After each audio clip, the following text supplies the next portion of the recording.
ज्ञान बड़ा या व्यवहार शिक्षा पद कहानी। एक बड़े राजा हुआ करते थे। जितने वह पराक्रमी थे उतने ही समझदार भी थे। उन्होंने अपने दरबार में कई ज्ञानी लोगों को अच्छे ओहदे दे रखे थे। वह सबका काफ़ी सम्मान करते थे, लेकिन इन सब में जिनका ज़्यादा सम्मान करते थे वह थे उनके राज्य के राजपुरोहित जी। राजा राजपुरोहित को जितना मान देते थे, इसका अंदाज़ा आप इस बात से लगा सकते हैं कि जब भी वो दरबार में राजपुरोहित प्रवेश करते थे तो राजा खुद खड़े होकर उनका स्वागत करते थे और तब तक खड़े रहते थे जब तक राजपुरोहित अपने आसन पर आकर बैठ न जाए। राजा अपने मन में उठ रहे सभी सवालों को राजपुरोहित से बेझिझक पूछ लिया करते थे। राजपुरोहित भी अपनी बुद्धि से उनका अच्छे से उत्तर दिया करते थे। एक दिन दरबार में राजा के मन में कई प्रश्न आया। उन्होंने राजपुरोहित से पूछ लिया, गुरुजी, एक सवाल मेरे मन में कई दिनों से क्रोध रहा है। अगर आप इजाज़त दें तो मैं पूछना चाहूँगा। आप हुक्म कीजिए महाराज, राजपुरोहित ने कहा।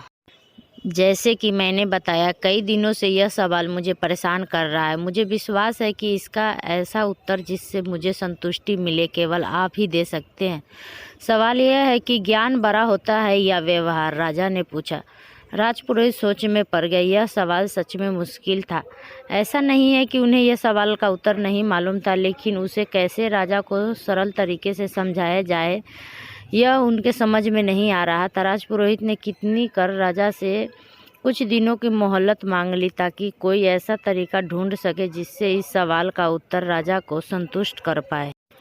दरबार खत्म हो गया। राजपुरोहित अपने घर वापस लौट गए। उस दिन से वह चिंता में रहने लगे। उन्हें समझ नहीं आ रहा था कि कैसे राजा के सवाल का उत्तर दिया जाए। 2-3 दिन बीत गए, लेकिन राजपुरोहित अभी भी इसी कशमकश में थे कि वह न अच्छे से सोते थे और न ही ठीक से सो पाते थे, न ही खा पी रहे थे। उनकी पत्नी यह सब देख रही थी। सो पत्नी ने राजपुरोहित से उनकी परेशानी का कारण पूछा। राजपुरोहित ने सारी समस्या अपनी पत्नी से कही। उनकी पूरी बात ध्यान से सुनने के बाद उनकी पत्नी ने उन्हें एक उपाय बताया और कहा कि अगर आप ऐसा करोगे तो राजा को आपका उत्तर समझ में भी आएगा और संतुष्टि भी मिलेगी। राजपुरोहित अगले दिन राजमहल गए और कहीं न जाकर सीधे वो खजाने के पास पहुंचे और खजाने से 2 मोती चुरा लिए। उनको ऐसा करते देख खजांची ने देख लिया। खजांची को अपने आंखों पर विश्वास नहीं हुआ। उसने सोचा शायद उसको भ्रम हुआ है, क्योंकि राजा के इतने खास राजपुरोहित चोरी ऐसा कोई भी मान नहीं सकता कि उनके एक बार कहने से राजा उनको बेशुमार धन दौलत दे सकते हैं। अगले दिन राजपुरोहित फिर से खजाने से 2 मोती चुरा लाए। फिर से एक बार खजांची ने यह करते देख लिया। उन्हें लगा कि उन्हें कल जो देखा था वह भी कोई भ्रम नहीं था। कोई दूसरा व्यक्ति होता तो तुरंत उसे पकड़कर सजा दे देते। यह तो राजा के खास राजपुरोहित थे और जितना खजांची राजपुरोहित को जानता था वह तो बड़े भले आदमी थे। जरूर उन पर कोई मुसीबत आई होगी, इसलिए उन्होंने ऐसा करना पड़ा होगा। यह सोचकर खजांची ने कोई भी प्रतिक्रिया नहीं दी। जब 2-3 दिन तक फिर यही घटना दोहराई गई, तब खजांची ने अपना धर्म निभाते हुए इस चोरी की खबर राजा तक पहुंचा दी। राजा को पहले तो बिल्कुल भी विश्वास नहीं हुआ, लेकिन खजांची ने जब पूरी बात बताई कि कैसे राजपुरोहित जी 1 नहीं 2 नहीं लेकिन पिछले कई हफ्तों से खजाने से 2 मोतियां चोरी कर रहे हैं, तब इस बात को खजांची ने इतना जोर देकर और कसम खाकर कहा था कि राजा को भी अब उसकी बातों पर विश्वास हो गया। अगले दिन जब राजपुरोहित दरबार में आया, तब राजा ने न ही उनका स्वागत किया और न ही अपनी जगह से खड़े हुए। राजा ने राजपुरोहित से पूछा, क्या आप खजाने से मोतियां चोरी कर रहे हैं?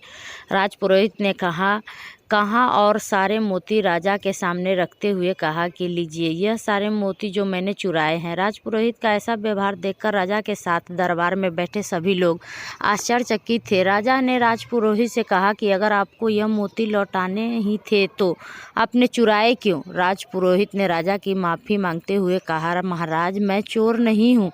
मैंने यह सब इसलिए किया क्योंकि आपने कुछ दिनों पहले मुझसे जो प्रश्न किया था उसका संतुष्टि भरा उत्तर दे सकूं। जैसे कि यहाँ उपस्थित सभी लोगों ने यह देखा कि आज महाराज ने न ही मेरा स्वागत किया और न ही पहले की तरह मुझे इज्जत दी है, जबकि अभी भी मेरे पास उतना ही ज्ञान है जितना पहले था। सब कुछ बदला था, तो मेरा व्यवहार इससे यही साबित होता है कि आपके पास चाहे जितना भी ज्ञान हो, अगर आपका व्यवहार अच्छा नहीं है तो सब व्यर्थ है। इसलिए व्यवहार सबसे बड़ा है, ज्ञान नहीं। राजा राजपुरोहित की बातों से और उनके द्वारा किए गए इस अनोखे उत्तर से बहुत प्रसन्न थे। उन्होंने आज जैसा व्यवहार राजपुरोहित से किया उसके लिए माफ़ी मांगी और एक बड़ा इनाम दिया। Thank you.